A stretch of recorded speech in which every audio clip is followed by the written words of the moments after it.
தற்போது ஒரு அண்மை செய்தி. சென்னை வேளச்சேரி காவல் நிலையத்திற்கு விசாரணைக்கு அழைத்து செல்லப்பட்டவர் மாடியிலிருந்து குதித்து தற்கொலை முயற்சியில் ஈடுபட்டிருக்கிறார். அண்மை செய்தியாக இதனை பார்த்திருக்கிறோம்.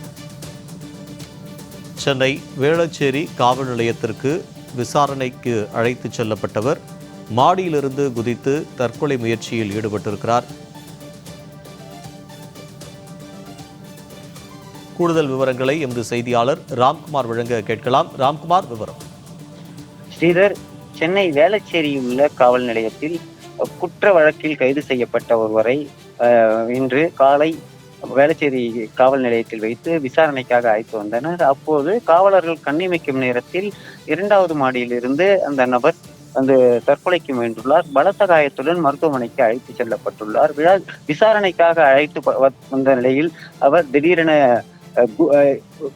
2வது மாடியிலிருந்து குதித்ததால் தலை மற்றும் உடல் முழுவதும் காயத்துடன் மருத்துவமனையில் அனுமதிக்கப்பட்டுள்ளார். 35 வயது மதிக்கத்தக்க நபர் எதற்காக காவல்துறையினர் கைது செய்தார்கள் என்ற விவரம் வெளியாகவில்லை. இந்த நிலையில் தற்போது ராயப்பேட்டை அரசு மருத்துவமனைக்கு சிகிச்சைக்காக அனுமதிக்கப்பட்டிருக்கிறார். இந்த விசாரணையானது தொடர்ச்சியாக நடந்து கொண்டிருக்கிறது.